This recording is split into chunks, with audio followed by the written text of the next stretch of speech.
Yeah. Okay. So hi everybody. I'm Charles. I'm speaking on behalf of TSDCA. Matt, partner from the Public, is here as well. Thank you for coming. We have Shannon, Slaton, very talented sound designer, engineer, associate. And yes. And chef. And anything else to juggle? No. Is here. I do. And to talk to us about RF with Kaufman, who I imagine will be chiming in and giving us some at the end. He'll be correcting everything I say wrong. And with many of these things, people chime in with questions, or you can delay questions till the end. So usually Yeah. fair number. Yeah. Often from this zone. Great.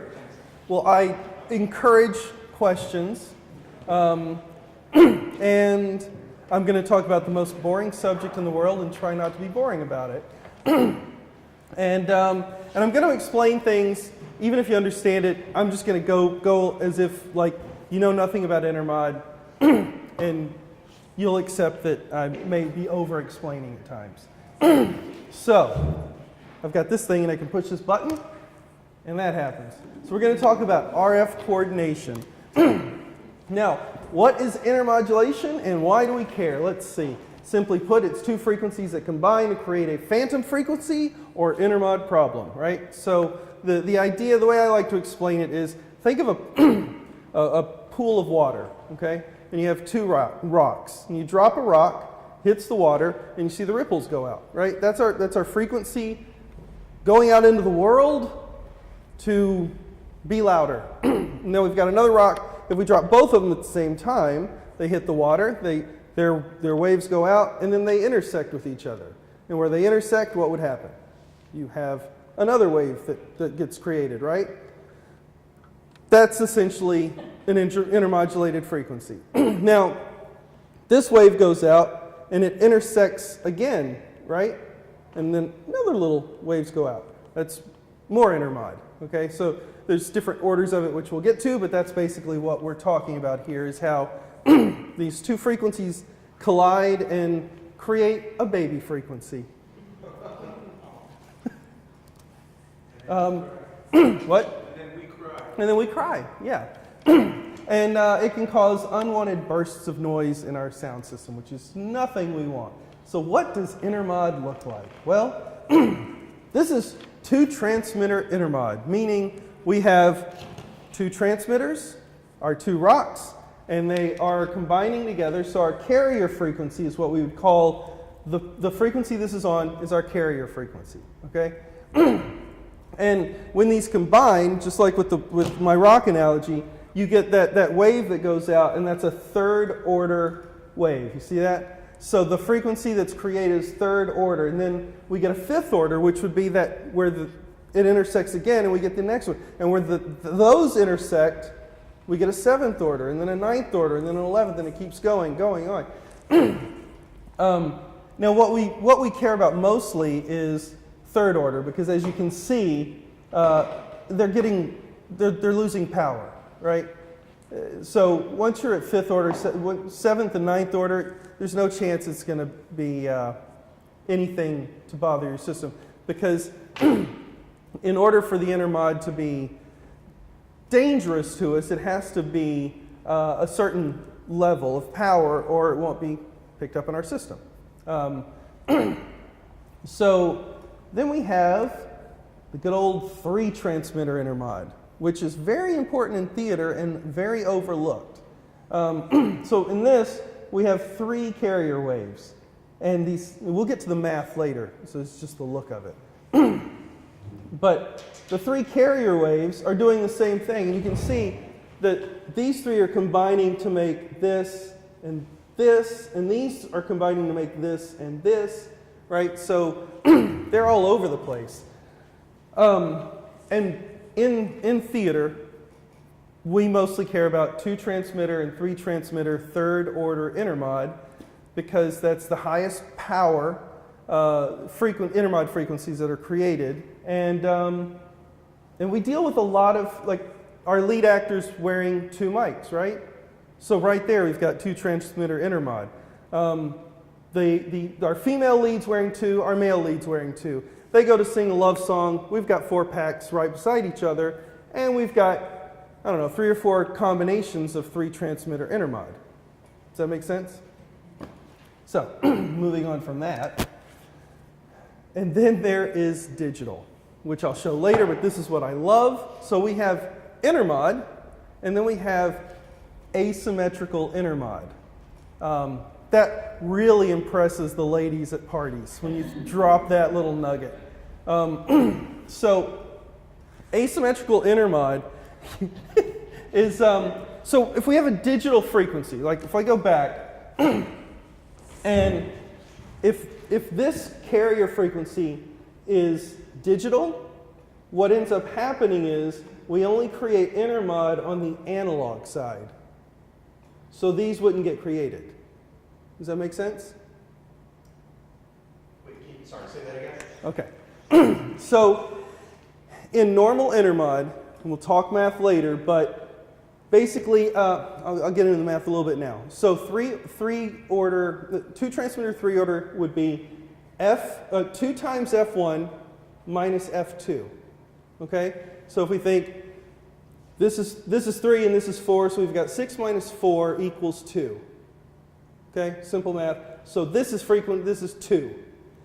But if you do it the opposite way, what did I say it was? 4 minus 2? It would be, I said, 4. yeah, that's 2. So if this is 3 and this is 2, it would be 4 minus 3 equals 1, right? So you have it's a symmetrical thing, okay? But if this is digital, then you don't actually, there's no analog to create this little frequency baby with. So we only get to create it with the analog frequency. Oh, you're saying the analog against the digital? Correct. Which is, yes. When you say digital, you were talking about a digital transmission or an analog transmission of a digital signal? A digital transmission. It would have to be, yeah, digital signal. Digital RF? Yeah. Not digital hybrid, just it has to be digital. Because you're not transmitting audio, you're transmitting digital. And it's getting decoded later. Is this making sense?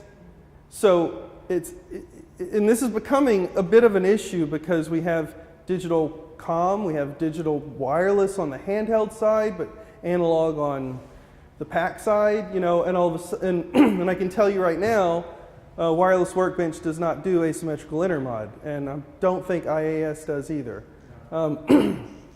So there's only one program I know that does. But so if it makes sense to you, if this frequency is digital, this doesn't get created. Okay? Is that clear enough for now? Does that mean it makes sense to put your digital frequencies and make them lower than your No, because intermod's not that easy. You never know what's going to get created. It's more that if you're doing an RF coordination and you've got digital in your system and you're using like Wireless Workbench, then Wireless Workbench is going to predict a bunch of frequencies that actually don't get created. And you're going to be like, well, I don't have enough frequencies because something. You see what I'm saying? It really is about, it's harder to coordinate because the coordination software is predicting stuff that's not possible. And that limits your ability to coordinate your frequencies. Make sense? So, Yeah. digital to digital, so with analog we create intermod symmetrically. Asymmetrically with digital and analog combination, digital and digital in combination. No intermod. So what we're finding here is a thing of transition to new. Yeah. Well, one day in the next 20 years, we will not have to think about this. Yeah. Yeah. Oh, happy day. Anyway, so I'll move on from that. I didn't mean to get that deep in the weeds with the asymmetrical, but we'll move on. Let's see, what have I got? Come on. Proximity, power, and orders. Okay. Now, the way intermod works is it's all about proximity. I'm going to use my rock analogy a lot. So if we have the rocks and we're 5 feet apart and we drop them, it's going to take forever until they hit each other. And because of that, their waves are weakened, and the frequency they create is, of course, lower power. Okay? It's still going to get created. And the thing I want to stress about intermod is you don't get rid of intermod in your system. You just decide where to stop looking at it. Okay? You decide, I don't care if it's 6 dB lower than my carrier frequency, because I'm never going to hear it. You know? So I don't care about 7th order. I mean, it's not powerful enough, so I don't care. It's still there. You just never hear it. So proximity is really important, and as these come together, now it's like I drop 2 rocks, boom, it's a mess. Okay? Power. Okay, if I drop my 2 rocks from this height, I'm going to get a wave that goes out like that. If I throw the rocks from 5 feet up, they're going to hit the water hard, right? And so the idea is, in a theater, we can set our transmitters to, what do you want, 10 milliwatts, you want 25, you want 50, 100? Let's rock it. Let's rock the 100. You're just throwing rocks hard at the water. You know, sometimes you don't want to do that because now you're creating more intermod, because now you've got your 2 leads, and they come together, and they don't have to be as close as this, because now they're transmitting at a stronger power, so they can create intermod a little further away, and stronger intermod, so when they do create it close together, it could totally crush another frequency. Does that make sense? Just interestingly, Yeah. the intermods are actually created inside the transmitter. I'm getting there.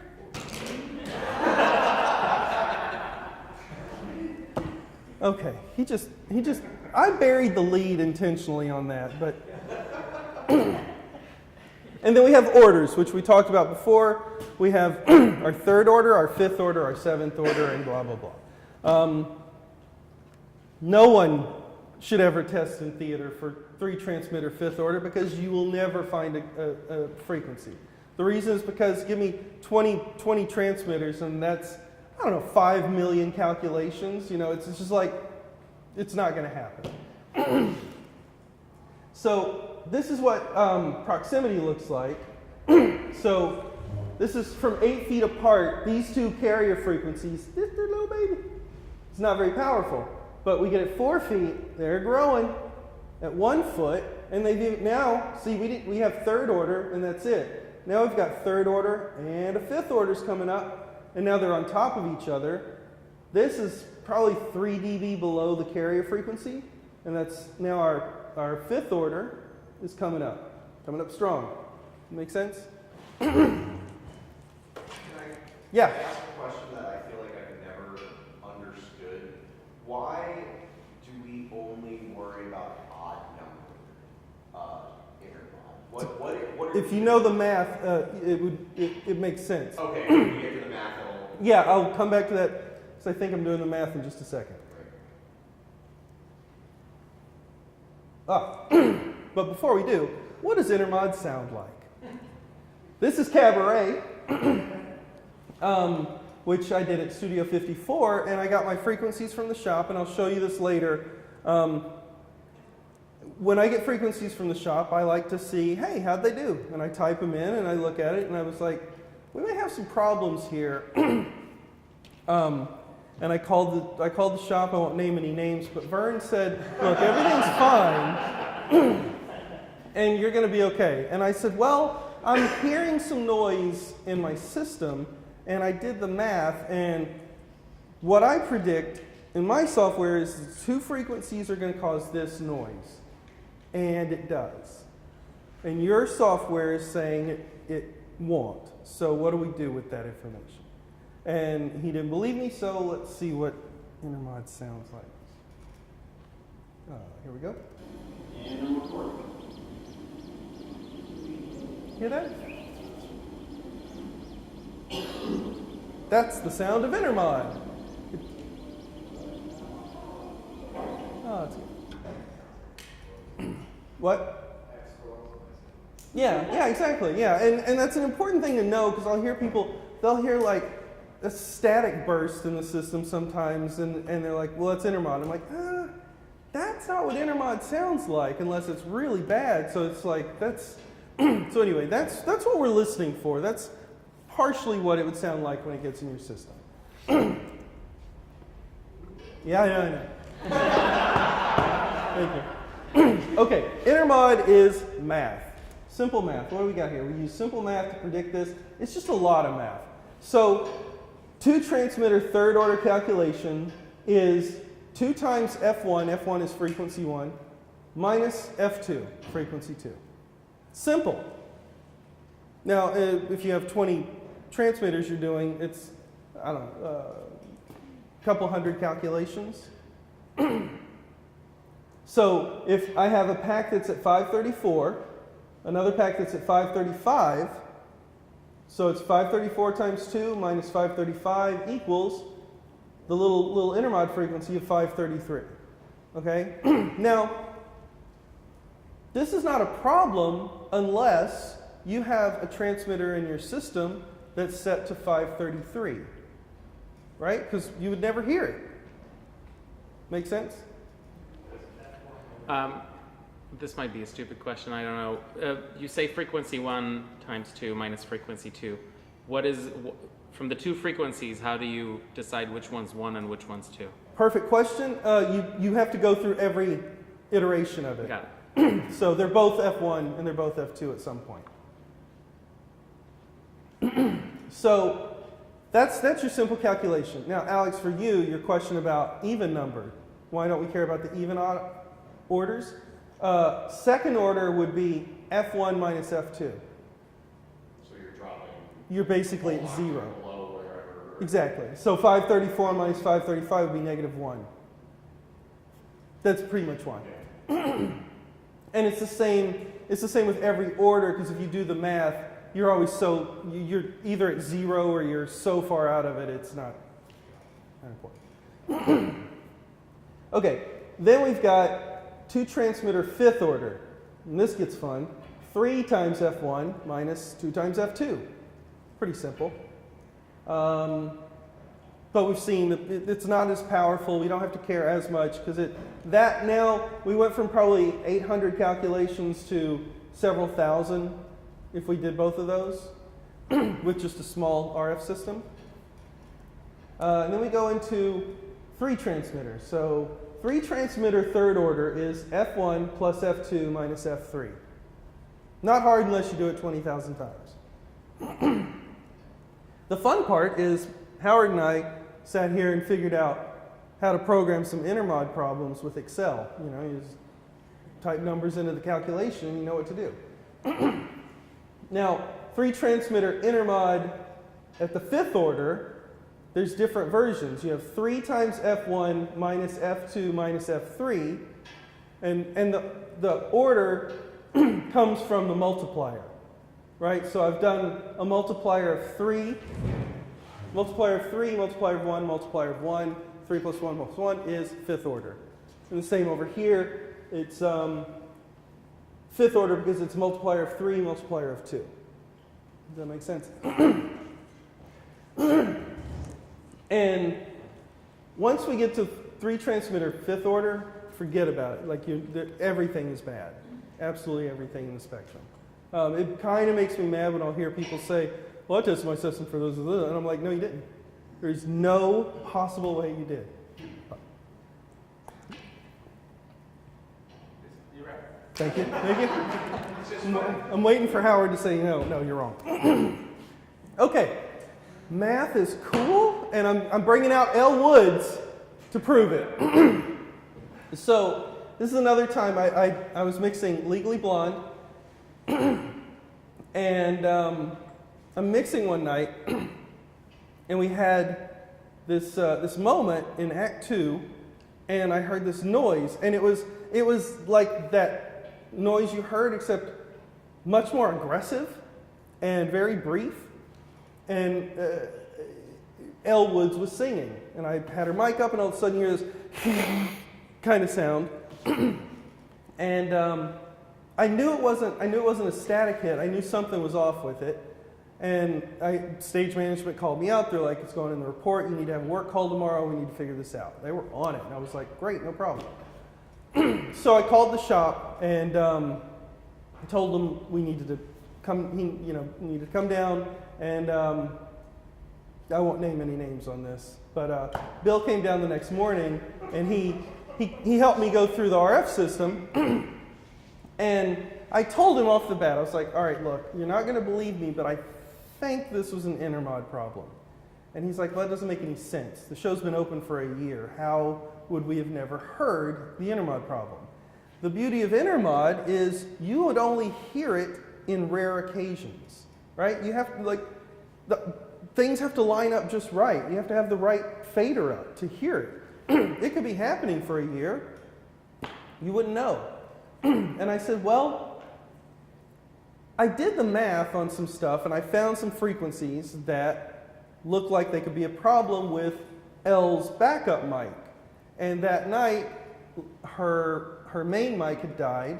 I was on her backup mic, which we never are. And it was a moment in the show where the entire cast ran down center and clumped around her. So I had every possible intermod option in the entire show standing within a foot of her, basically. I mean, it was just like, crunk. And I brought her fader up, and there was the sound. And he was like, nah, I don't think that's it. I'm like, fair enough, okay. So we spent the work call testing everything. Everything seemed fine. We were out of ideas, and I said, that's it. We're battering up the mics. So we batteried up all the mics. I brought them out front, and I said, according to what I think, these 3 packs, when they get close together, are hitting this frequency. And I soloed up that frequency. I took the 3 packs, and it went, and I was like, that's the sound we heard, right there. Which means clumps of actors are not cool, but math is super cool. So we changed the frequency, and that was that. Okay, step size. So if you understand that what we're trying, what we're doing, right, is we're constantly creating these intermodulated frequencies, right? And our job is to try and avoid them. And the issue is we can't just avoid hitting it dead on because our packs can pick up a frequency that's slightly off. You got you're listening to your radios, 97.1, the Eagle, modern rock, but you're at 97.1 and a half, and you hear the Eagle with a little static, right? It's still able to pick it up. So we have to, when we're coordinating frequencies, we have to say, well, we want a little space. Like you stay away from our carrier frequency by this much, okay? So same crap. And then the other thing, so right, basically we're saying our carrier frequency of 500. We want a little buffer zone of plus or minus, let's say 0.5.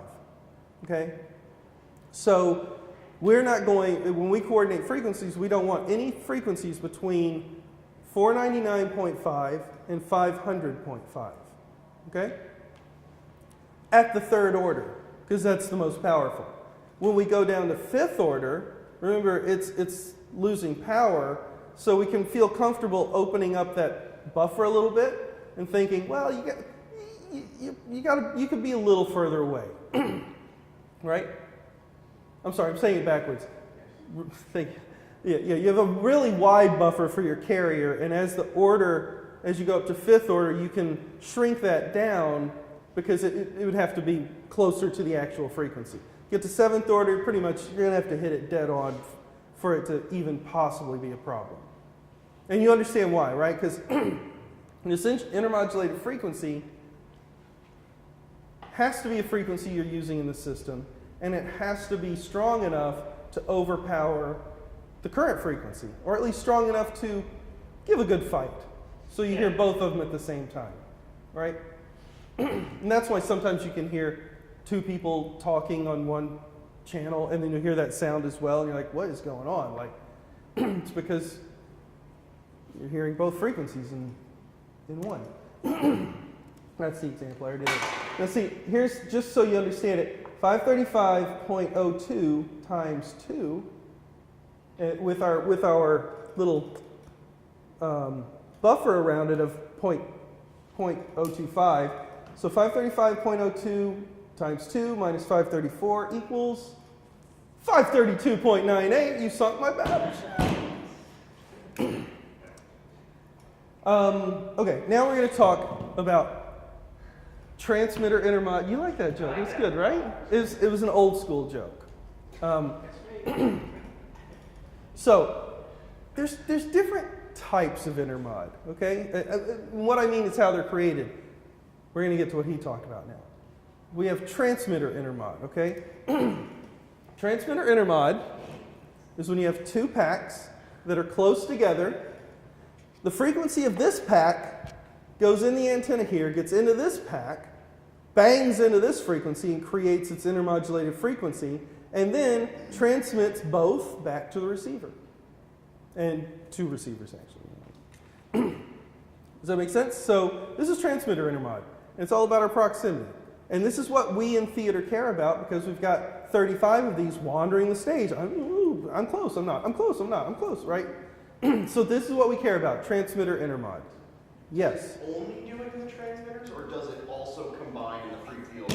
Can you let me It's the next freaking slide, dude. I was going to say something, but he was going to jump in. Yeah, I'm getting there. So I'm going to rush through this to get to you. Hold on. Yeah, and this is what we talked about. You're only going to hear it if you have, like, these are constantly making this intermod product. You're only going to hear it if you have the fader up for the one it's creating, right? And this is the example I've given, two actors, your lovers. Now, then we have receiver intermod. And what that means is these frequencies are hitting the antenna and getting into the receiver and banging around in there and creating their little mischief, okay? And that's what you were asking about, Alex. Now, this kind of intermod,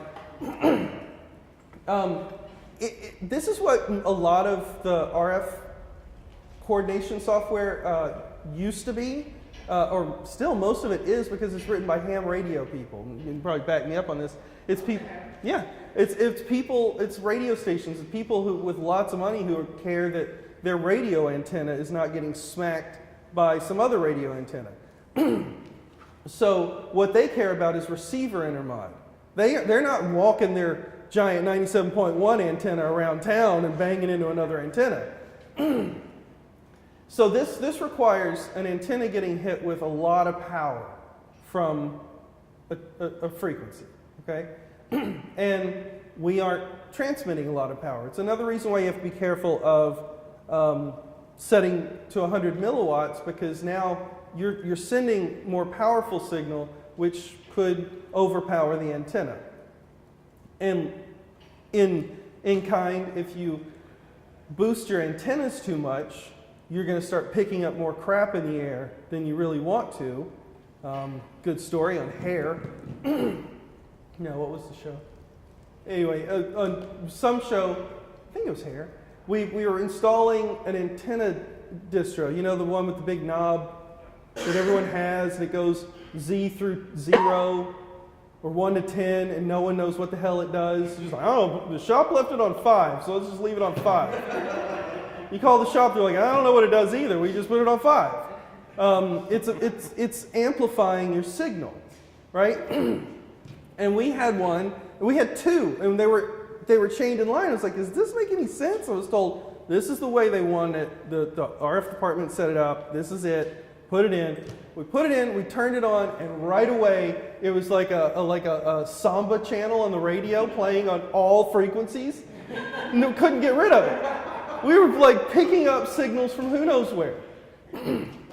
And just to point this out, the dial in there is amplification, and it's supposed to be used for what you're losing because of copper, right? You run your antenna 50 feet. Well, you need to make up the 3 dB of loss you're getting over the copper, so you would set it to the knob, the parameter that is gain up 3 dB.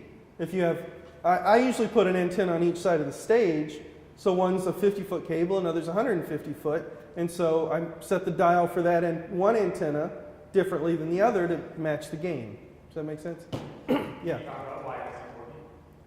Why having the back gain for antennas even is important? Yeah, he could do better at that than I can. I just know it's important.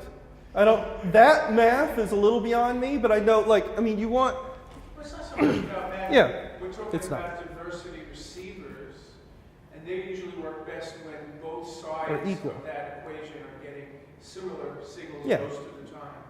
So it's not that complicated. no, it's not. And like for me, with when I put one on each side of the stage, if someone says stands dead center, I should start to see diversity doing that, because they're both equal. And then when they move to stage left, it goes, oh, I'm on this I'm on this antenna. And that's what we want to see. But yeah, if one was more powerful than the other, I'm always on the stage right antenna, even when I'm off in the wing stage left. And that's something you should look at when you have problems. You go look for diversity on your antennas, like, why is it always on B? Yeah. So the big knob Mhm. antenna signal distro. I always have seen them called attenuators. Right? Yes. That's a good point, because that's what they are. They are There's attenuators. an inline RF amplifier with a fixed gain, and then the knob is actually dialing in an attenuation from that gain. So you might have already lost the gain, even regardless of where the knob is. Because you could be getting this receiver intermod in the RF amplifier at Exactly. the gain stage before you bring the large knob / fader in.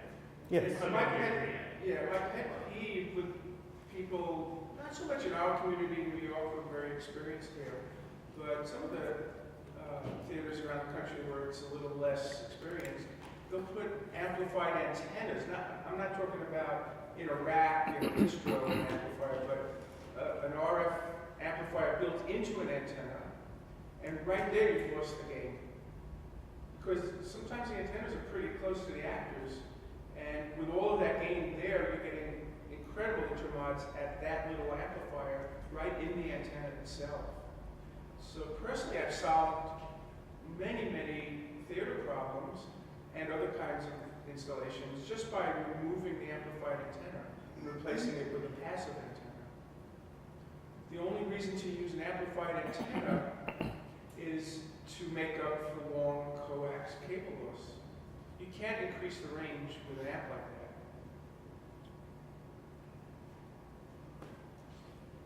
In a theater, you don't need them. All right, there we go. So now we know that. Yeah, and this, we'll just talk about that. So this is, receiver intermod is a lot less likely in theater and our business because of what we just talked about. We're not transmitting that powerfully. If we do it right, we shouldn't have this problem. There's another reason that we're about to get to, which is frequency filters. Now this gets fun. So we have filters built into transmitters and filters built into our receivers. And they're different. One's called a fixed filter or a static filter. I don't know if you call it that, but that's fixed filter. And the idea is it's a fixed filter that blocks above and below the frequency range of the transmitter. Okay? Now what I mean, do I have an example of that? Yeah. If you have a transmitter that tunes between, let's say, this 530 to 536, and it has a fixed filter of 50 megahertz, then the only frequencies that can get in here and cause intermod would be 530 minus 50 and 536 plus 50. Okay? Anything outside of that can't get in here, it's blocked. But a transmitter, for this to work, it has to be able to get 530 to, it has to get its entire range, right? So you can't have a fixed filter that's smaller than its range because, well, then it wouldn't. Yeah. And so you've got to go a little bit below it. I think 50 megahertz is a little large, but so it's a fixed filter. So the more your transmitter can tune the more that can get in. You know, if you've got a transmitter that's only 530 to 536, well, you're not going to get a lot of intermod from it because it's really, you can't pick frequencies in Cincinnati, but, you know, other than that, you're not going to have intermod. But, so you need your transmitters have to be wide and they have to have a fixed filter. Now, the other kind of filter is a tracking filter. Just going to show you that again. I'm so proud of that one. Exactly. Thank you. So a tracking filter blocks, but here's the cool part about a tracking filter. It does its little, like it's like a funnel, you know? Like you pour a bunch of water over the funnel and only what fits in the funnel gets into the jar, right? Well, with a tracking filter, its funnel follows the frequency that it's tuned to. Okay? So what that means is now I've got same transmitter that goes 480 to 536, but it's tuned to 534 with a tracking filter of 20 megahertz. So that means the only frequencies that can get in and cause intermod would be between 514 and 554. Right? So does that make sense? Like you've really narrowed it because you're able to just lock into the frequency and follow it. Now the thing is, all of our transmitters are fixed filters, which means they've got this giant funnel, and all of our receivers are, if it's good quality equipment, but everything we use is a tracking filter, okay? And when we go back to the receiver intermod versus the transmitter intermod, what are we dealing with? We've got our receivers with a very narrow little filter, so not much can get in there. And then we've got these things walking all over the stage, just like, give it to me. I'll take it all, whatever you got. So that's why in theater, we don't care so much about receiver intermod. We care about transmitter intermod. Now, I will say, if you're using IEMs in your monitors, then you're going to care about receiver intermod over transmitter intermod because what's walking around the stage? The receiver. Transmitter's fine backstage. And of course, you don't want to put your IEM antenna anywhere near your receive antennas. That's just, right? This is kind of what it looks like. Some picture. Now, before I go into TV stations, I want to point out, and this is no knock against Wireless Workbench, but it's something you should know, is if you've ever used Wireless Workbench and you've just grabbed their stock thing and said, yeah, I've got this band and this band and this band, find me some frequencies. By default, they're set to receiver intermod is what they're testing because they're all using dynamic filters, tracking filters. Okay? So if you use Wireless Workbench to coordinate your frequencies using their stock library, you're kind of lying to yourself. Because think about it, you've got this pack that's really accepting all of these frequencies to do intermod, and you're testing, pretending like you can only use these frequencies. Does that make sense? So this is the opposite problem of the asymmetrical intermod, where here you are not showing yourselves all the problems you're having. With an asymmetrical intermod, you're showing yourself problems you don't actually have. You're correct. Yes.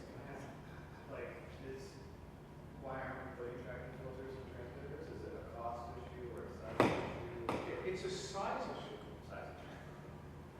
You can't build an effective filter in such a small package. Okay, to piggyback off that, does that mean IEM receivers are also using fixed filters? Or are they using tracking? They're using fixed filters. They're using fixed filters. It depends which one. Right. Yeah, it depends. Yeah. Yeah, and this takes some research. And I found this out. This one blew my mind. I found out about asymmetrical symmetry, or asymmetrical intermod, because I have some friends at Shure, and they brought Wireless Workbench. We did a little shootout of software, and they were like, yeah, here it is. It's really cool. It's great. And then the guy was like, there's this asymmetrical intermod. And I'm like, tell me more. And he did. And he's like, our people are trying to figure out how to do it. And I was like, and I went home and I put it in my software. They still don't know how to do it, but they'll get there. They're sure. And then with this one, I have a friend in Australia who coordinates frequencies. He goes to the Olympics all the time. We were talking for a long time about this, and he was like, yeah, wireless workbench, it's all static filters tracking filters. I'm like, what are you talking about? And he builds his own library for sure, wireless workbench, because it's a good program.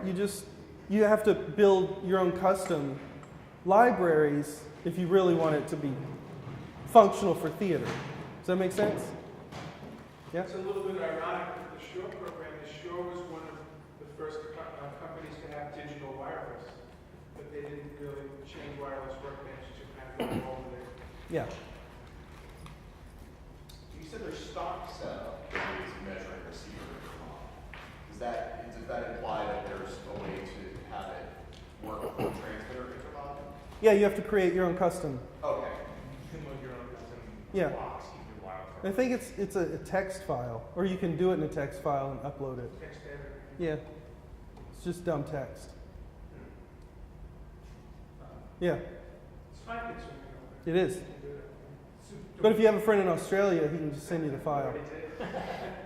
And then, so as we coordinate our frequencies, right? So now we get it, right? We get it all. We got 2 transmitter, 3, third order, all kinds of crap, asymmetrical, static, dynamic filters, crap. But when we go to coordinate our frequencies, what we care about is what we need to avoid that's already in the air, right? Which is just getting worse and worse. And Howard's going to bring the doom and gloom on that later. But the TV stations, we have, in different countries allocate their spectrum differently. So in this country, it's a TV channel is 6 megahertz. In the UK, it's 8 megahertz, okay? In the US, 532 is channel 24. In the UK, it's channel 28. Now, it used to be simple where you could be like, oh, well, I see what channels are broadcasting. Just write those frequencies down. I know what they are. That got screwed up when they did HDTV, but I'll explain that in a second. So an analog TV channel just doesn't matter so much anymore. Still out there somewhere, I'm sure. Or not. They're gone, aren't they? Completely gone? Yeah. Well, there's some rural areas that still get served. All right. When you take the Music Man to like Orange, Texas, pay attention, okay? Can't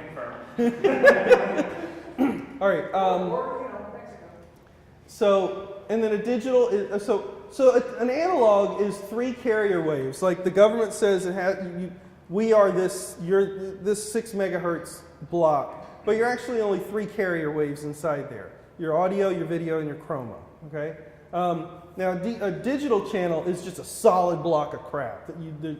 That's it. Let's see, I think, so this is what an analog TV channel looks like. And in the good old Wild West days of RF coordination, you could have crazy people who'd be like, I know channel 24 is there, but I know what their video, audio, and color or chroma waves are, so I'll just park myself right there, and I'm good. And you could do it.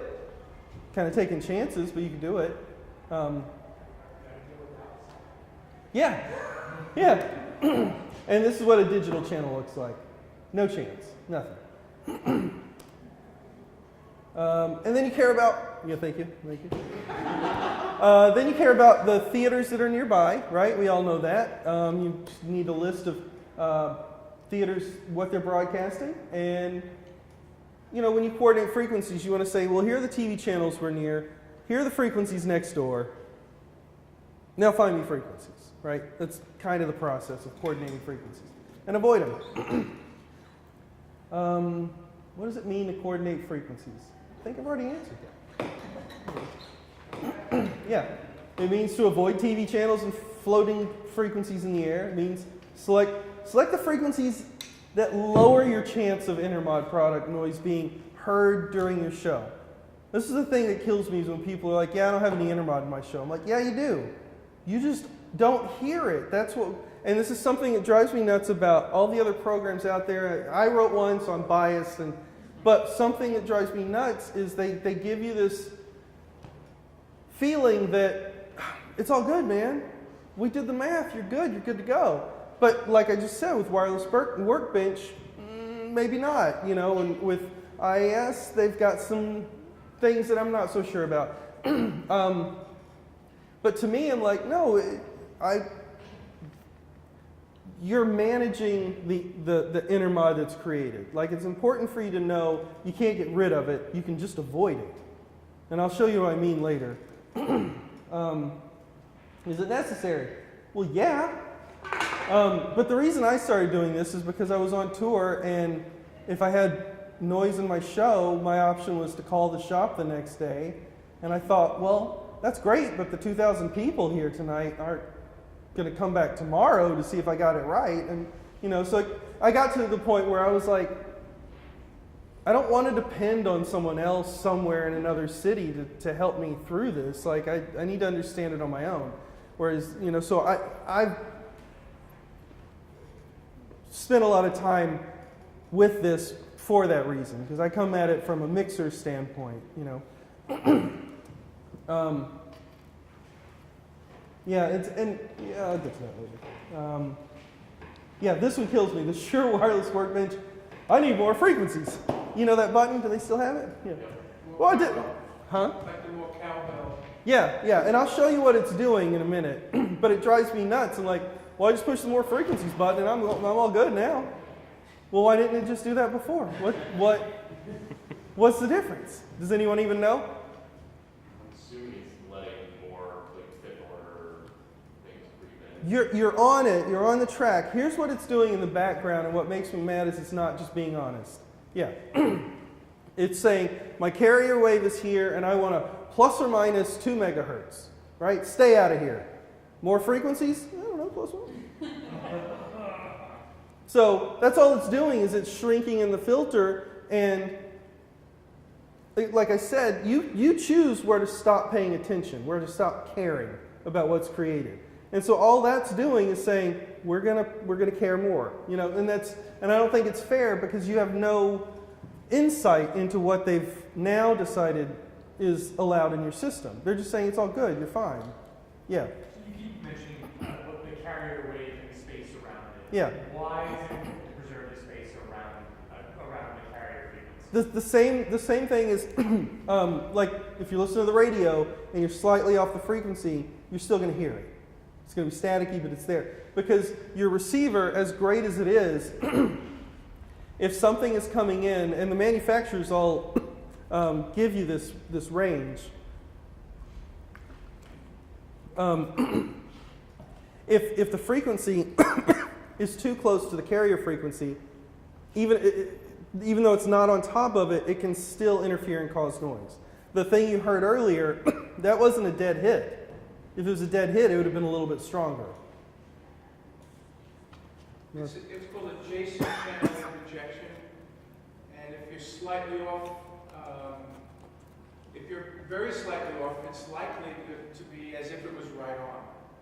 If it's a little further out, depending on the design of that transmitter or receiver, it may be filtered or ignored. So you have to know what you're using and what the characteristics of that device are to know how vulnerable your particular transmitter is to adjacent channel things. And it varies a lot, even within a particular manufacturer. Yeah. No two Shure, two Electro, or Sennheiser models are exactly the same in that regard. So, remember? Oh, I can't wait. You can't eliminate all the intermod in your system. Just make sure you don't hear it. And this is my suggestion. Excuse me. I meant to get the link for that, but you should look that up. It is a great description. Have you read this? He is. Yeah, he's the guy who came and told me about asymmetrical intermod. So now, let's coordinate some frequencies. Yes.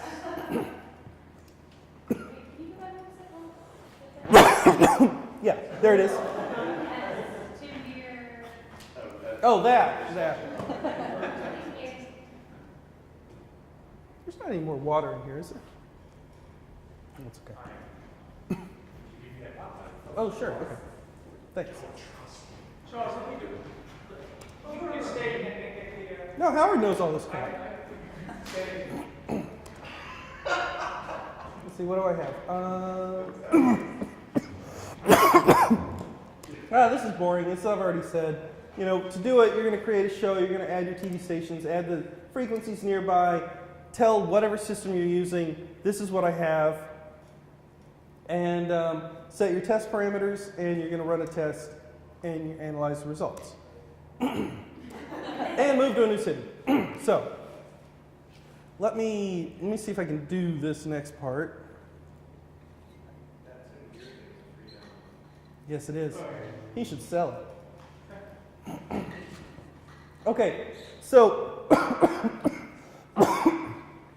so this is my software. Don't worry about that. It's just used. I'm just using it to show you how this works. So, thanks.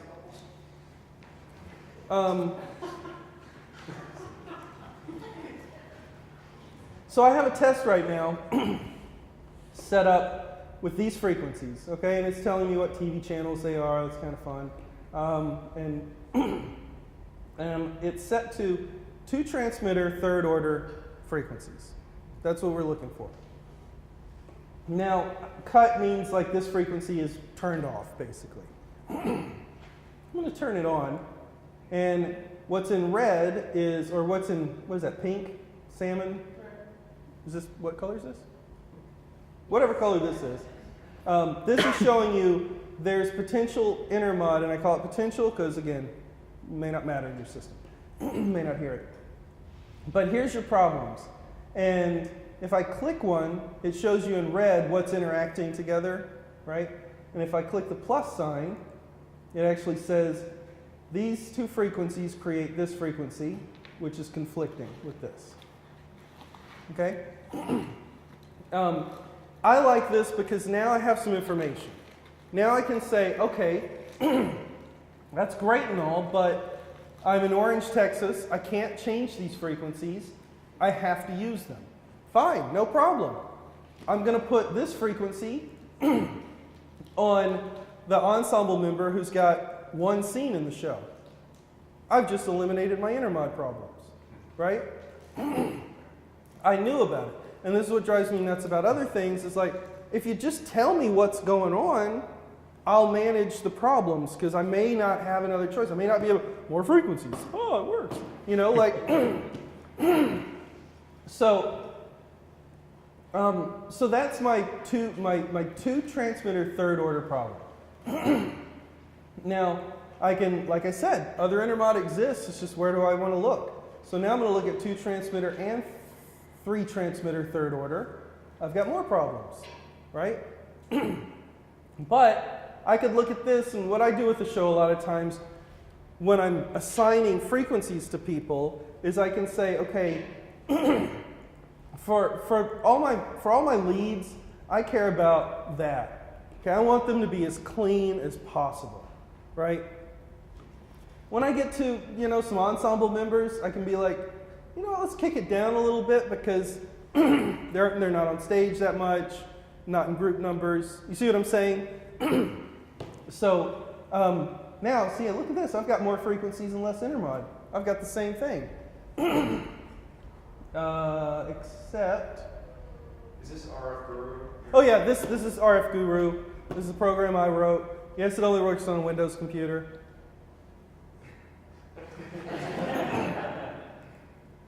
So down here, you'll see I have my filter, my filter for my receiver. This is for the carrier frequency. My plus or minus for the carrier frequency for the third order and the fifth order. Sorry, it's a screen thing. Now, is that pulled from the architecture, or is that... It's in a library. You create it. But here's what happens behind the scenes with Wireless Workbench. I want more frequencies. See them? See they're changing? Right? So that's what's really happening, and what am I doing? Like if I go to, I don't know if it'll work, I didn't test it. So I've got all this intermod. Let's see if I can make it go away. I can't. I probably can on another show. But I can slide this over and red will disappear because I'm not paying attention to it anymore. It's still there. Does that make sense? Let me show you, because I think it's fun.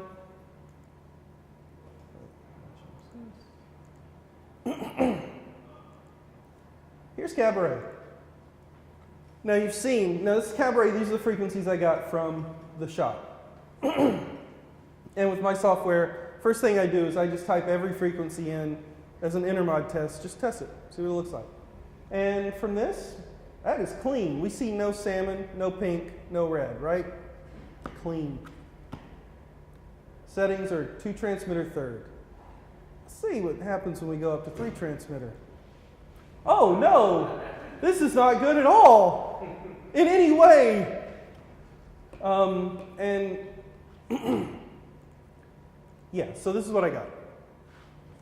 Now, I spent some time on it, and is this it? This is what I coordinated. Same 2 transmitter third, 3 transmitter third. And do I have some problems? Yeah, I have this one. That's a problem, but I'm not using it in the show. Does that make sense? I think I had another problem in here. Now, are you also putting in, the shop's obviously looking at other nearby shows. Oh, I am too. Yeah, because I have, we were next to Letterman and Cinderella was across the street. So I had those in here and TV stations. So we were looking at the same thing. So, there's a, the way Wireless Workbench and IAS test for RF, who's used either of those? Wireless Workbench? IAS? Okay. With both of those, like I'm going to set up and I'm going to do a new test.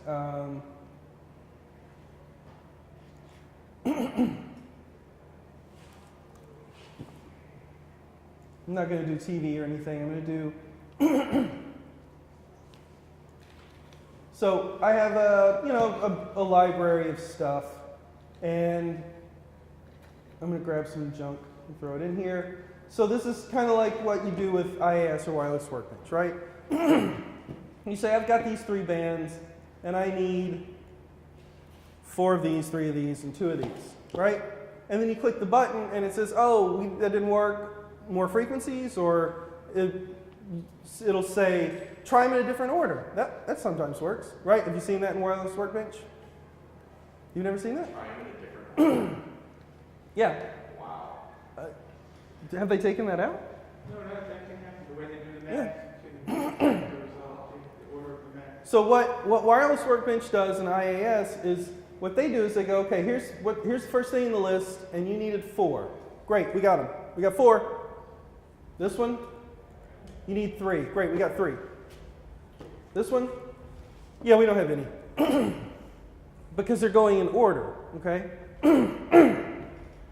And if you do that and you pick the one wrong frequency from here, it may knock out every frequency from here. Going back to cabaret, which I was told emphatically it was tested for 3 transmitter third order. So if you pick one wrong frequency here, the rest of your system is shot. So some of the software out there will say, well, put them in a different order. Put this one third. And then maybe it'll work. Because this is how it's figuring out your frequencies. For me, I take everything together and look for the best combination with the least amount of potential intermod. I'll give you results that has intermod, which other software doesn't do because they're like, it's all or nothing. And I'm like, no. If there's no possible way to make it work, just give me a set of frequencies and I'll figure out the best way to use them. So when I do this, that was simple. Boom, no problem. Everything's fine. I can still find intermod. I can go up to that, oh no, that's really good. Dang. I'm going to write these down. There we go. So what I'm going to do is I'm going to change my test level. And I like this that I can do it at the end. I can see, and I use this all the time too. So if I go for less intermod, what am I doing? The carrier wave, my buffer is changing, right? It's getting wider and allowing more stuff in instead of getting narrower and allowing less stuff in. That makes sense, Alex? Yeah? So, so there could be a test where I run it and this is the best it could do. It runs every combination and says, this is it. Like, good luck. Call the shot. But when you get something like this, there's ways to look at it to figure out, well, how do I use this? You know, you say, well, what's clean in this area? Oh, okay. You know what I mean? You look at it and say, well, what if I shrink this a little? Oh, okay. So now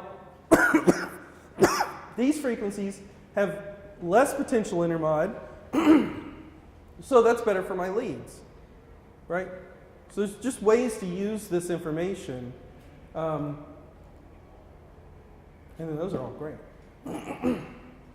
Does that all make sense?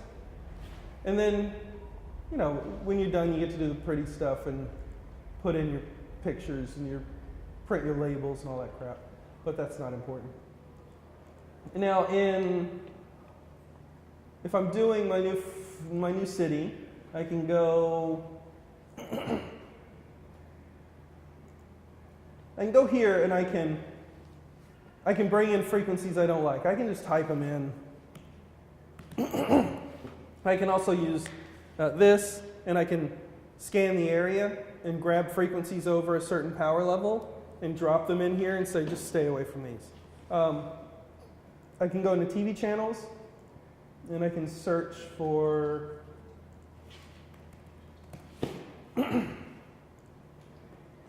that. And then this is a little, this is what it looks like. I should probably be here in the 300 range. I'm really safe right in here.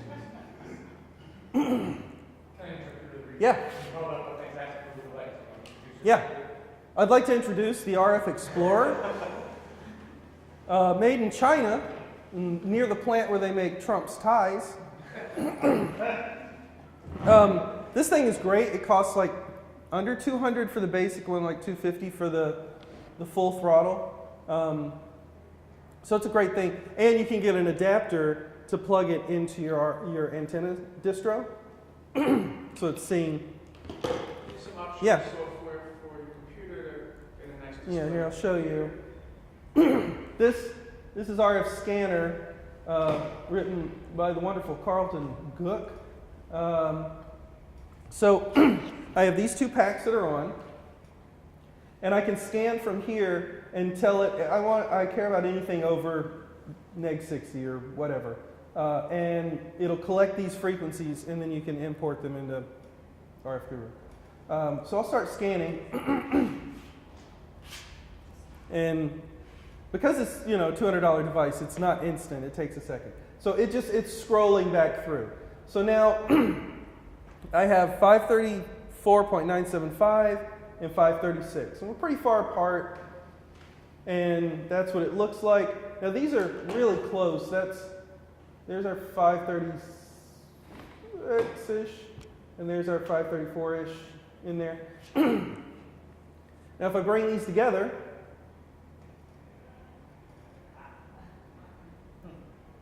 there's our third order, some fifth orders starting, right? You see that? Now, just to show you the difference, keep in mind what that looks like. And I'm going to turn on this bad boy, which is set to the same frequency as this one, but this is digital. So now we're back. Oh, look at that digital carrier, man. That's nice.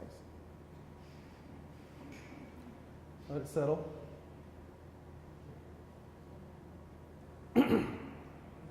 Okay, so I think it's on high power. My arms aren't long enough.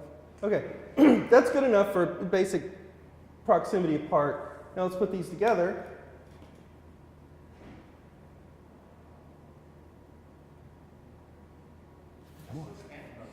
I think it's, oh, it did, didn't it? Oh, yeah.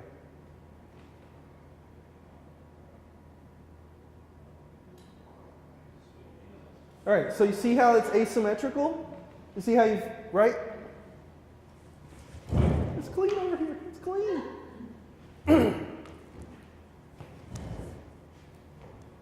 There you go. That's some visual on that stuff.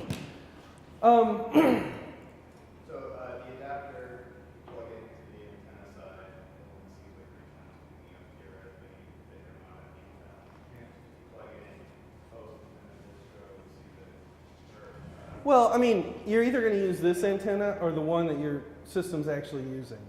And I prefer to use the one my system's actually using. The only thing you have to be careful of, it doesn't have a wonderful front end, so it can be overloaded and give you false distortion products, essentially.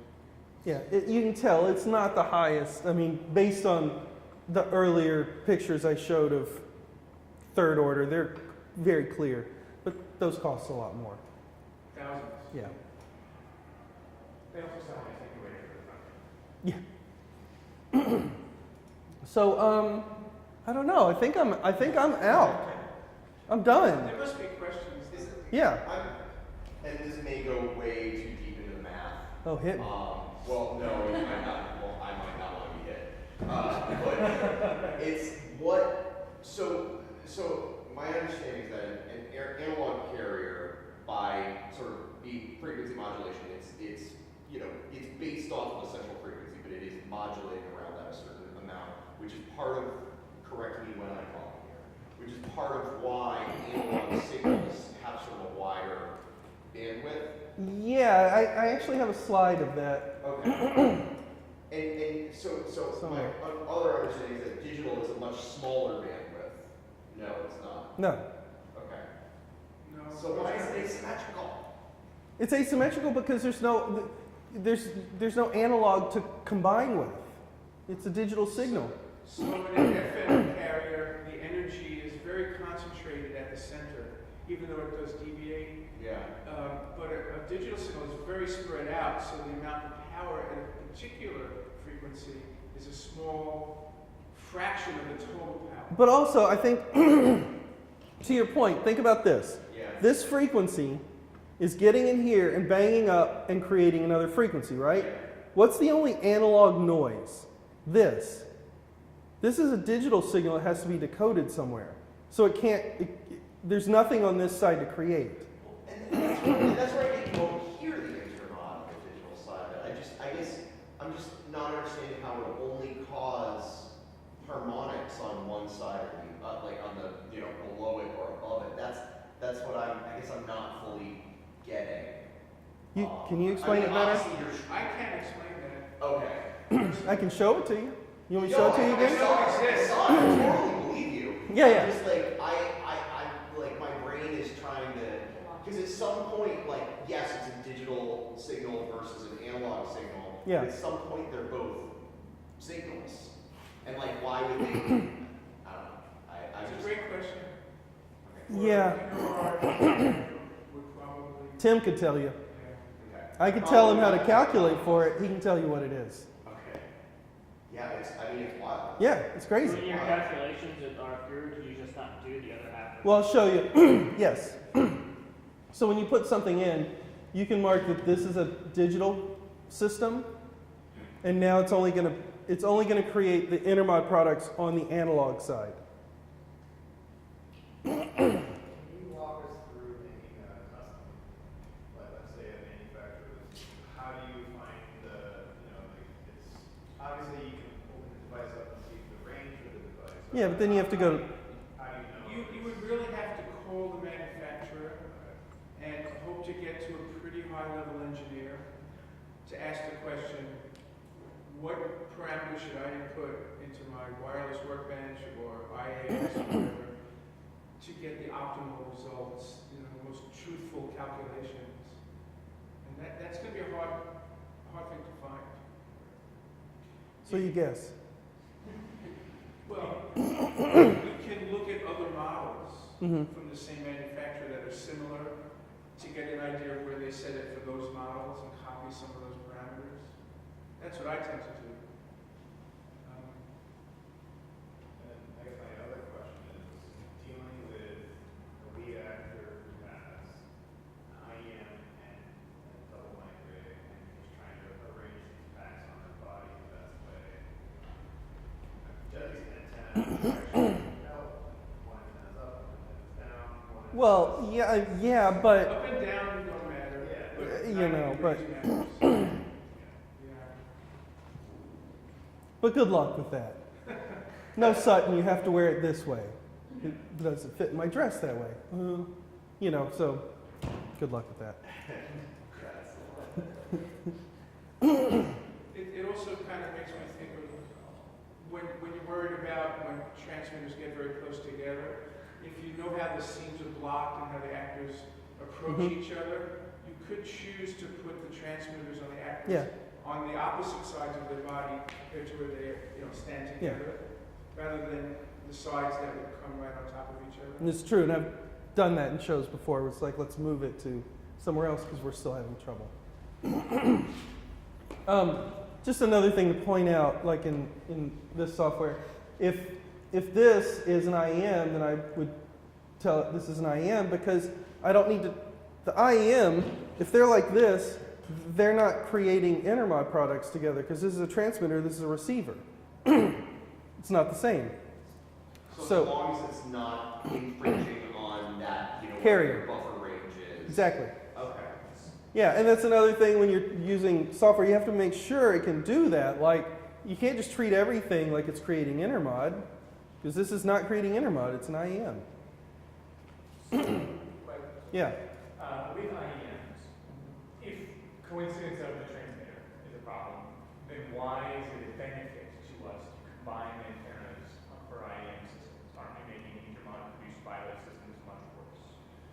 Because we're putting all the transmitters in exactly the same place. Just on the IEM side On alone. the fixed IEM side, yeah. That's very tricky, actually, because the combiners really could ruin everything. for Yeah. you. And I've recently tested a number of the combiners, and they're not all working very well with IEMs. So you have to be very careful. Yeah. It's odd that I would say this, but the best one out there that we tested was the Shiva. And a couple of the other ones failed miserably with IEMs. Yeah, I would probably not do that if I could avoid it. If you have a lot of transmitter channels, you almost put in a position where you don't want to have the farm of antennas, right? Well, yeah. So that's an interesting thing then. So for the ones that do work well, are they putting in tracking filters like on the inputs from the different transmitters? Tracking filters so they're No, but the trick is that intermods are caused by nonlinear stages of amplification. So it's like, even in audio, if you have too much signal input into a preamp, you hear distortion, right? That distortion is really, in a sense, intermod. You're creating new frequencies that weren't in the original audio. So the same thing in an IEM combiner, the amplifier stages in there have to be so robust that they don't overload or go into harmonic distortion. In a sense, intermod is harmonic distortion, in a sense. And some of it's harmonic distortion caused by crosstalk, so isolating the individual channels from the Right. wires, so they're only being seen by the gain stage, not getting back into the transmitter. Right.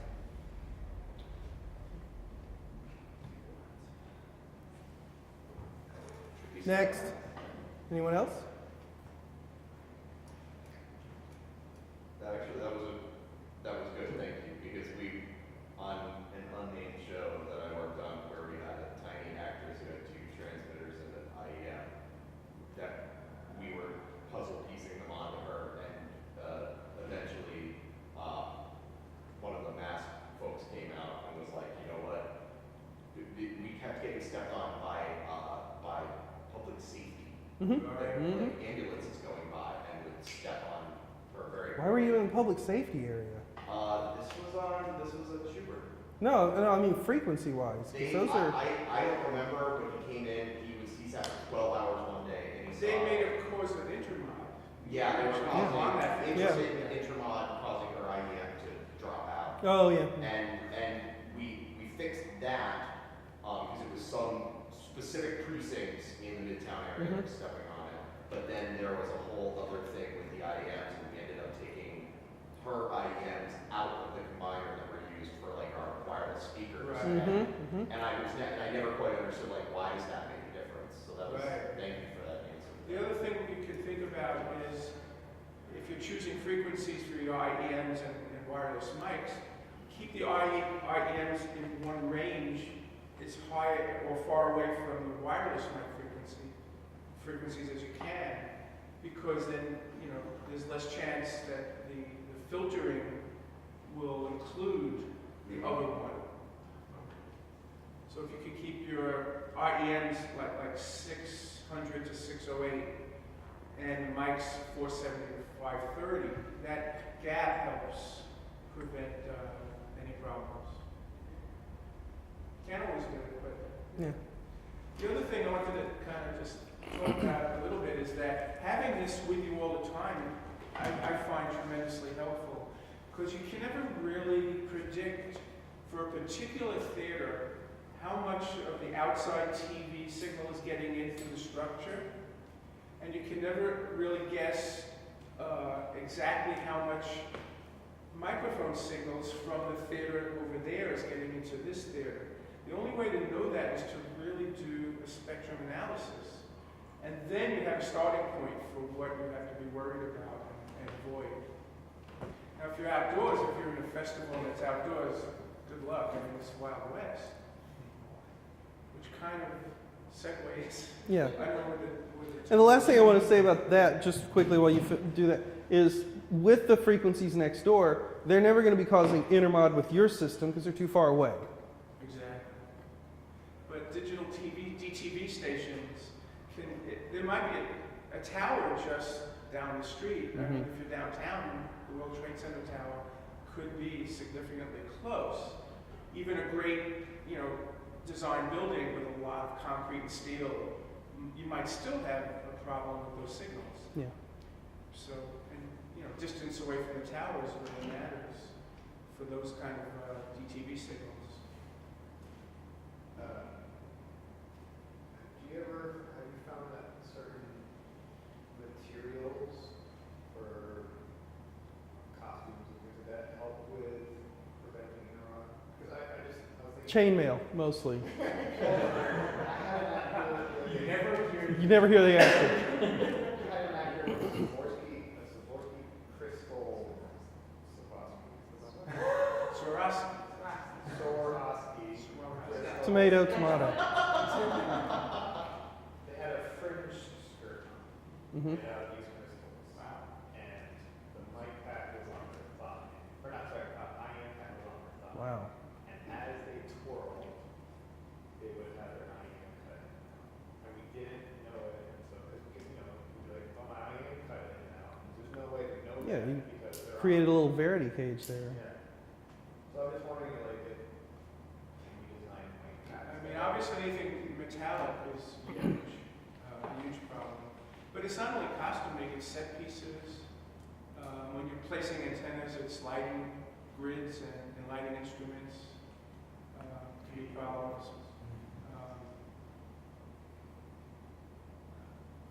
Do you want to talk about what everyone really wants to know about, which is what's going to happen when the spectrum disappears? Should we take a brief coffee and donut break before we? Oh, that's a great idea. We actually have a good amount of time, so that's good, yeah. There are coffee and donuts courtesy of the public. Matt passed me. So thanks. Okay. But no, it's a cross-Iberian one. I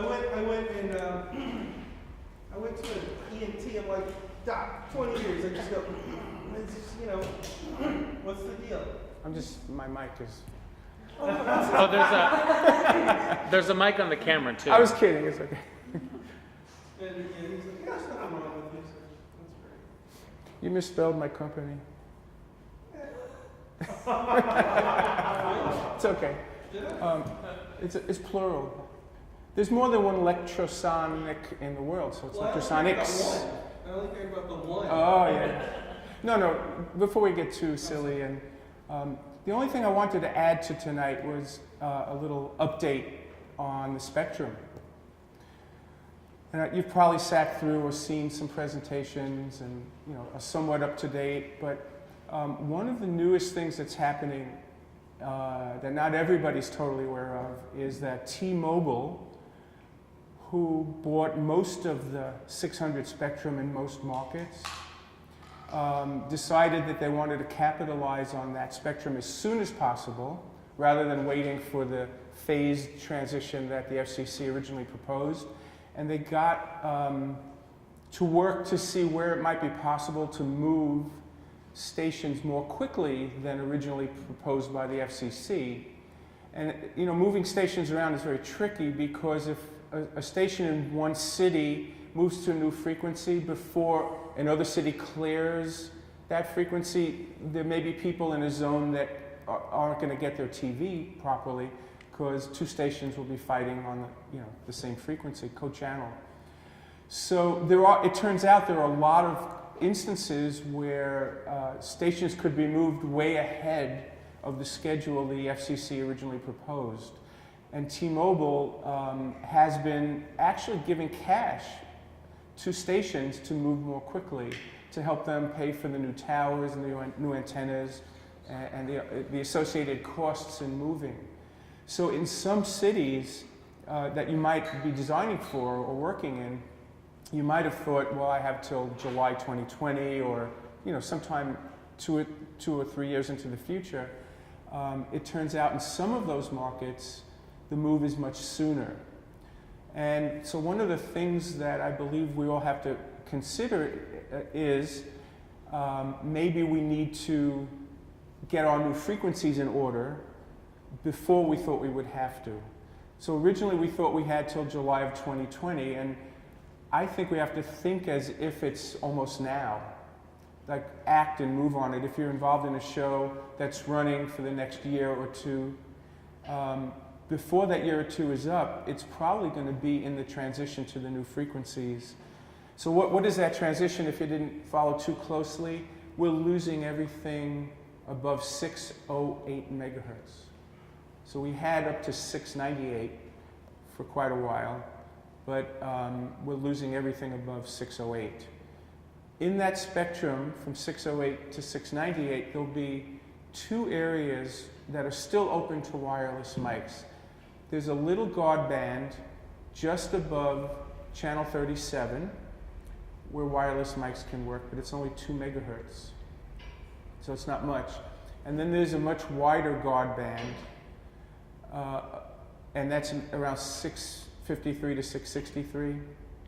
And that's broken into two sections. One section of 4 megahertz for licensed users, and a 6 megahertz section for unlicensed users. And by the way, that little chunk I told you about above 37 is also for unlicensed users. So where it's for unlicensed, that doesn't mean licensed users can't use it. But the reverse is not true. If it's for licensed, unlicensed cannot use it. The fly in the ointment for the spectrum that's allowed for unlicensed users, it's shared spectrum, meaning there will be possibly new devices on the market. When you walk into a venue like a theater with your phone, there may be new transceivers in your phone in the TV band. They're called white space devices. So in certain markets, there may be new things interfering with frequencies that used to be clear. So it's fairly complicated, and there are databases that you can consult that tell you for your city right now what is in use and what is not in use, and whether there are white space devices allowed or not. So going through all this would take easily as much time as Shannon took for coordination, but I just wanted to kind of open it up a little bit, and if you have any questions about your own theaters or whether maybe licensing is important or not, I'm open for all those kind of questions, but we could even think about another night really going into it in great depth too. We just don't have time really to do the whole, dog and pony about it. So, yeah. Is anybody, who's licensing in our world? Well, the shops are. So if you're getting your wireless from one of the shops, Mask, PRG, Sound, they are doing the licensing, yes. So then they're, Yeah. you use their equipment in the license? Yeah, so renting in those cases covers you as you're a licensed user in that case.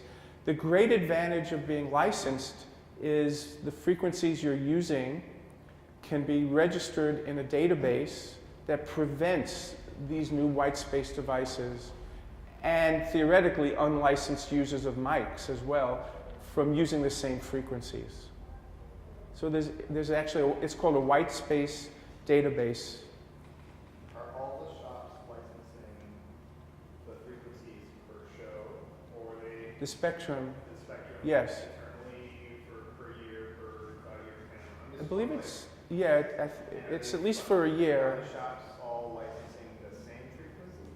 Yes. So they all potentially could all use 637.2 or whatever. Yeah, right. When you license a frequency, it still means you're a secondary user of that frequency, and everybody else who's also a secondary user has the same rights you do for that frequency. Okay, so it's not like PRG and Sound Associates are going to be fighting over 537. No, they may be fighting, but they each have equal right to use the same frequencies. But luckily, they do coordinate amongst themselves, or else we'd all be in trouble. But I'm not expecting some big fancy brand new rich shop to come in and sweep all of their. No, that can't happen. As opposed to T-Mobile, which is the primary user of the spectrum that they purchased, and says to everyone else, get out. That's what's happening, yeah. We're getting letters. The manufacturers are getting letters, and frequency coordinators are getting letters from T-Mobile. In fact, February 1st, I think it is, I have to look at my calendar, I got a letter last week from T-Mobile inviting me to a restaurant so they could tell us what their latest plans, not just me, but people in the manufacturing community and frequency coordinating community are going to sit down with T-Mobile pretty soon and get some news from them. So they're very active and very aggressive, but on the other side of the coin, they're also being very proactive in getting the information out.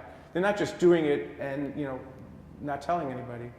So that's kind of a good thing too. Do you know anything about the transmitting powers that they are, because they're coming into the UHF spectrum into an area where they could, or my phone could all of a sudden cause Intermod with my microphone if I'm in one of those guard bands. Oh, and you're not your frequencies are not protected?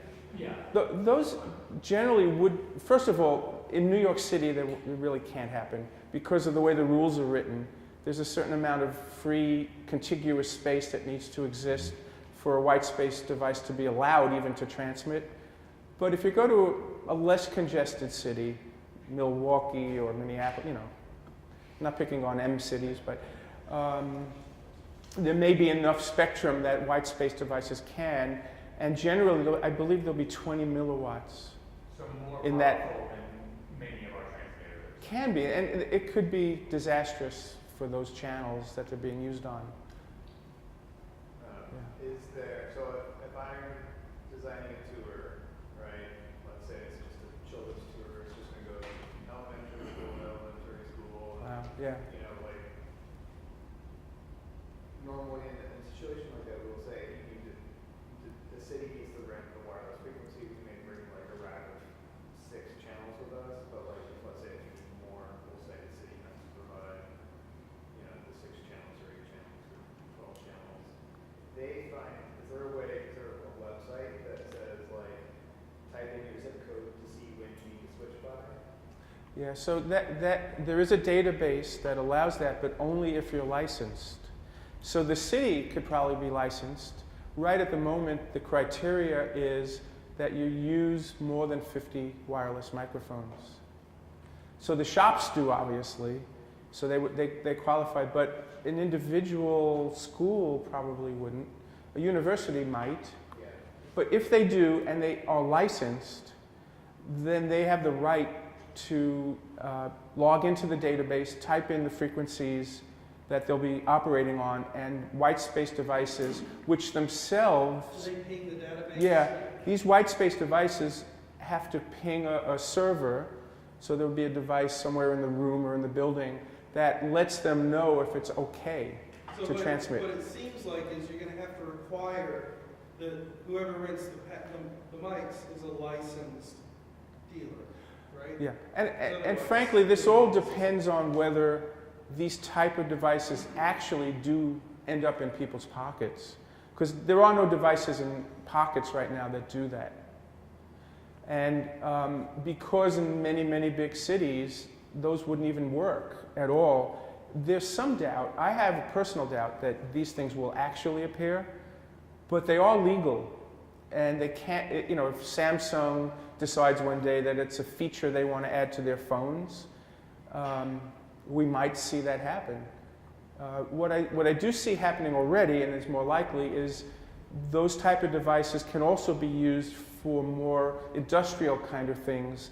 For instance, let's say you're a school campus, and you have many separated buildings, but there's no fiber yet run between the buildings. They could use white space devices as trunks for data between one building and another. In that case, though, it's not that scary because the antennas they're using are highly directional and focused from one building to the other. It's not like it's, you know, blanketing everything in that sense. So it's still not really clear whether these devices will eventually appear or not. To be a licensed user, do you need 50 microphones or just 50 wireless devices? Like Devices, right. channels of comm, Right. Now there is a proposal that the FCC is currently, I don't even know if they're really talking about it, but theoretically they're talking about it, to allow users that are very professional, like theaters or certain churches, let's say, that are very professional, that have far less than 50 microphones to qualify for licensing. But they haven't finished that debate, and we don't really know how that's going to go. So at the moment, it's 50 microphones or more. Or if you're the type of entity like a TV station that sends out news crews or produces episodic TV or film, you can become a licensed user based on that type of industry. But for theaters, right now, Mask and PRG and Sound Associates are licensed. Also, the companies that provide the sports events like the Super Bowl, CP Communications and companies like that are also licensed. And they actually do register themselves even right now in those databases.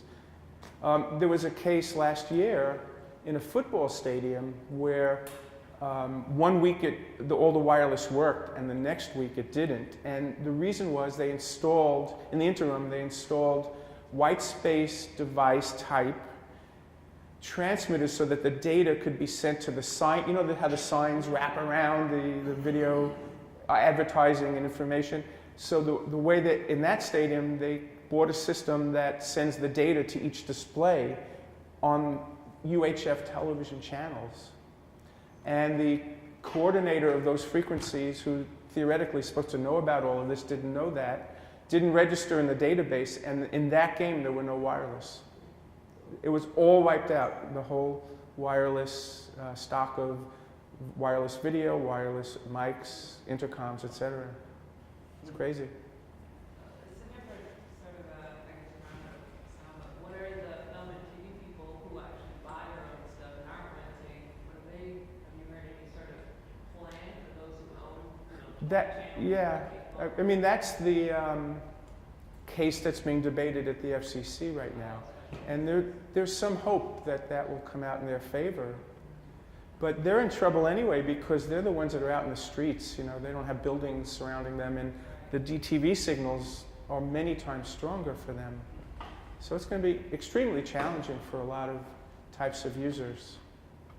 Well, and we've lost a lot of spectrum, so now we're squeezing into a smaller space. Yeah. So are manufacturers just they gonna collect these devices, insert filters, and send them back, or is it like we have to create more devices that are brand new technology?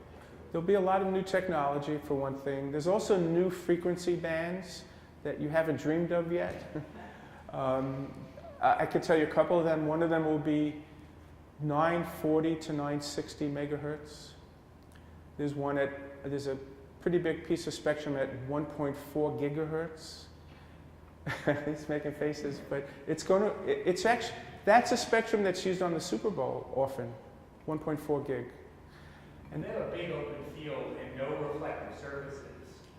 That's true, but they. After them is a less big deal other than. Well, but there are displays that are metallic, and there's railings, and so it may not be quite as challenging for reflections, but it's still very challenging. And so they use 1.4 gigahertz is called the AFTRAC band, aeronautical telemetry, is being transmitted from test flights and missile flights that are they're testing missiles and sending telemetry over the air back to the base station in that band.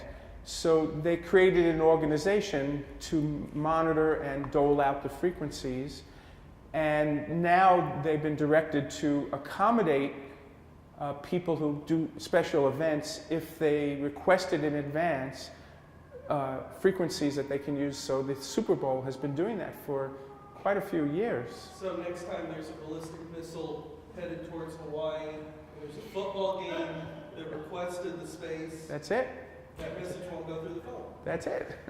No, the lucky news is that, like, let's say over New York, they don't tend to do ballistic missile testing over New York City, or any city, right? So that's another band. Right now, you could buy some wireless mics in the 7 gigahertz band. Audio Technica has I forgot the name, they have an offshoot company. What's the name of that company? I've forgotten it, but there's a company that's really an offshoot of Audio Technica that makes wireless in the 7 gigahertz range. No. No, I know what it is. I've forgotten the name, It but started as the guitar pedal. Line 6. Yeah. no, that's not the company. No, They they're not. have 5 gig. They have 5 gig levels. Right. I didn't suggest using it. Yeah. We tried 26 channels of it in our Line 6. It's not supposed to work. No. But see, the problem with that or 2.4 is everybody's got a 2.4 or 5 gigahertz transceiver in their pocket. So the RF noise floor is just terrible.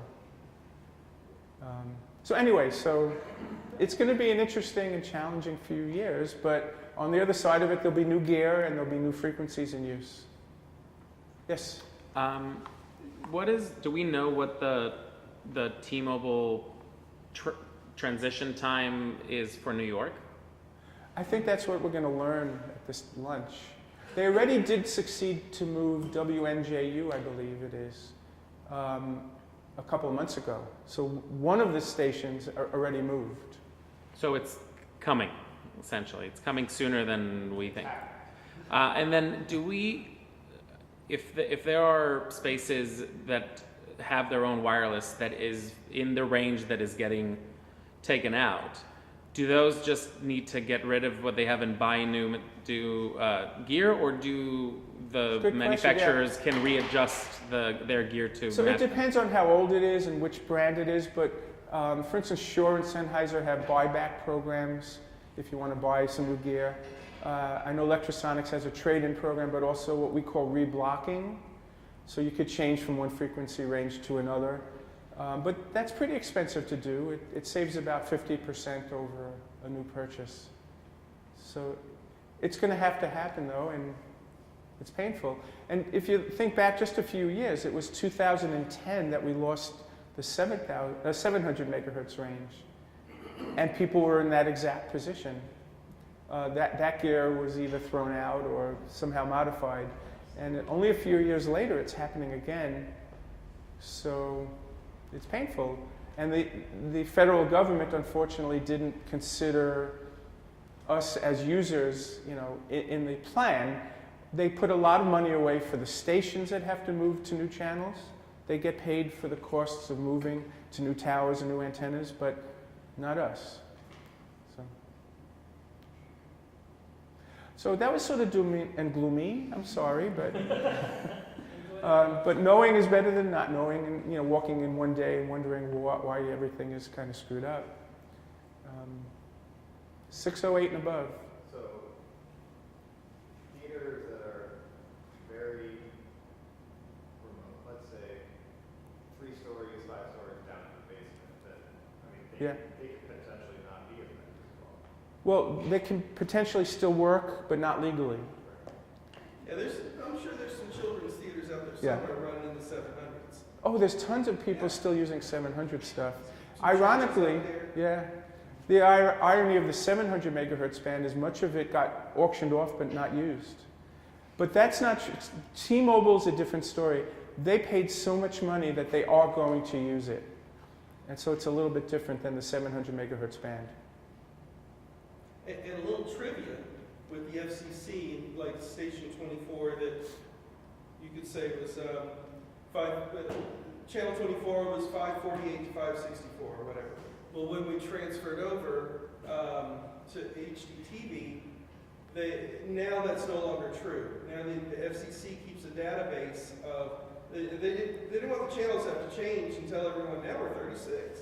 So now, they're still called Channel 24, Yeah. but there's a table now in the FCC that says old channel 24, new channel 36, to equate it to what its frequency range is. They're called virtual channels now. And Yeah. they're not really on the channel. They're on a new channel. But to the public and the way you operate your TV, it looks like it's the old channel. Yeah. Actually, an interesting thing is happening in this transition. There were a number of stations that went off the air. They took a choice that they were given by the FCC to accept a certain amount of money, depending on the market, and go off the air. Do you know that WABC TV chose to do that? Isn't that amazing? Go off the air. Well, they already own another channel which is known as Univision. So in the digital TV signal, you can break up a carrier into up to 4 subcarriers. It's not the right technical term, but to think of it, you could have 4 different programs on one TV station. So it's like you could have channel 2A, 2B, 2C, and 2D. So WABC decided to go in with their Univision station and share a couple of those sub-channels. And they received hundreds of millions of dollars in exchange. Other stations just maybe they weren't that profitable, and to them getting $40 or $50 million was, hey, I'll take it and we'll go off the air, fine. They took the money and they ran with it. So it's a very complicated mosaic of. To go off the air means to get rid of their old and not get a digital channel. Exactly. So there were a number in New York that did that. A few ended up sharing with other stations. And a few would just move to new channels that are lower, so it's filling in some of the white spaces in our channel lineup where we used to use wireless mics.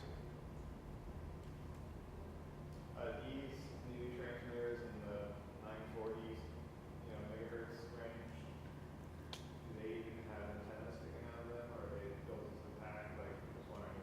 Yeah, they're definitely short, obviously. They're much shorter.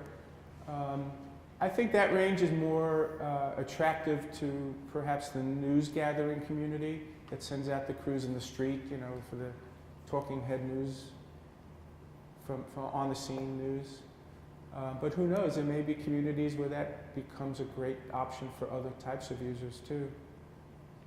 There's not a lot of gear in here right now to choose from, but there will be.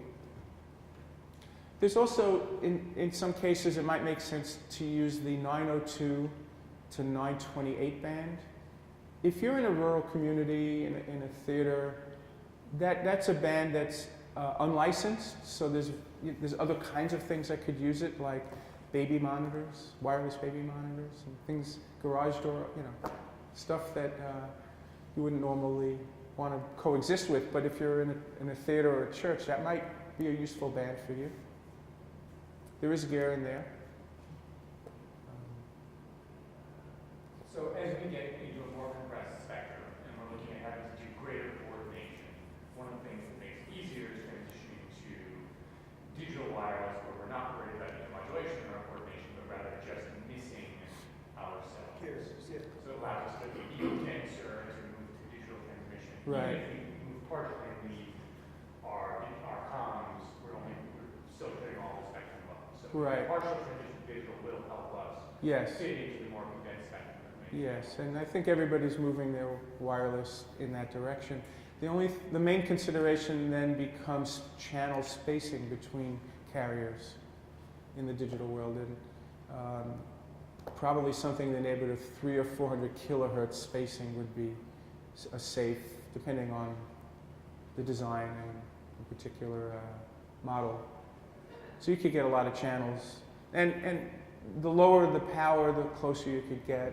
So. Is there any possibility of like tracking filters and transmitters? I don't know. I don't think so. I think that the packs have to be very, very small, obviously.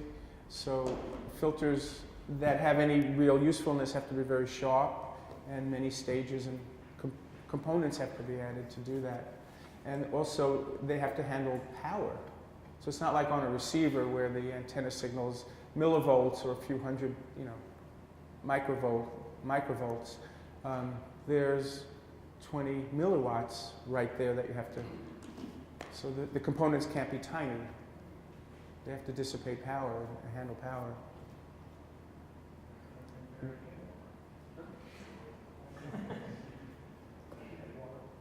Yeah. Why is Wi-Fi burning? Then, the other thing that I always talk about when we talk about these kind of things is you have to get as educated as possible about best practices. Things that you don't normally have to think about now, like the type of coax that connects your antenna to the receiver now, could be a little lower cost, but in the future you can't afford to lose as much signal. So Shouldn't use RG213 now, but in the future, definitely not. Right. I often see situations where transmitters are mounted and the antenna's like somehow not straight. Things. Sometimes, not everyone's aware of it, but an antenna touching the body loses several dB of transmit power. So even if it's just a little bit off the body, it's a tremendous improvement. So little things like that all add up. It's the cumulative effect of every little thing that will make the difference. So best practices, not using preamplified antennas is another little thing that's not obvious, but okay, so that was less fun than Intermod, obviously. How's that possible? Yeah, think about that. How is that possible to be less fun than Intermods?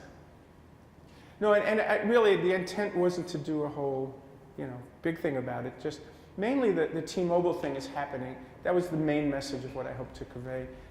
Be aware of that and get more information on that in particular. And that's, of course, that's all in the 600s. Above 563, they have two systems, an uplink and a downlink. So they're on two separate sets of frequencies, the uplink frequency and the downlink. So one is above 563 and the other is below 553. The uplink and the downlink bands are separated. So that's why there's a guard band between them that allows wireless mics to operate in the middle 600s. By the way, the power maximum in that guard band is 20 milliwatts. Even for licensed users, it's 20 milliwatts maximum.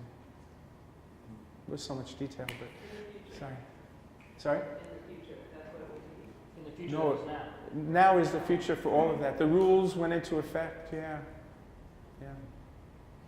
The only thing that we don't know yet is exactly when every TV station moves from the 600s and either goes off the air or down into the 500s or up to 608 perhaps. almost all the websites from the manufacturers, including Electrosonics, have city-by-city charts.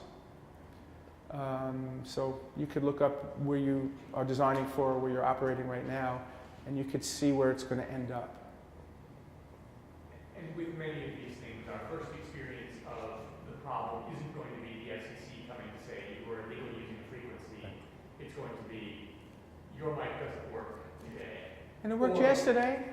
Yeah. It was fine yesterday, and we're 2 weeks into the run of the show, and I have great cell phone service. But Right. By the way, I don't have very good T-Mobile in here. It's pretty bad. they should move to a lower frequency so that they get higher penetration. That's the deal. They didn't participate in the 700 megahertz auction, and they suffered tremendously because of it. So they went gangbusters in the 600s. And the other companies had too much already from the previous auction, so they didn't do much buying in the 600s. So it's mostly T-Mobile. All right, class dismissed. No, questions are good. How much is RF these days? I haven't looked at it. I think it's $49. You know. It's an incredible bargain if you think about it. I think so. I mean, IAS is what, 800, something like that? For a full license, yeah. Yeah. Is there any kind of further reading that you would recommend to dig into it a little bit more? Tim Beer. That's all I got. Tim's guide is really good. I've seen good things in blog format on all the manufacturers' websites.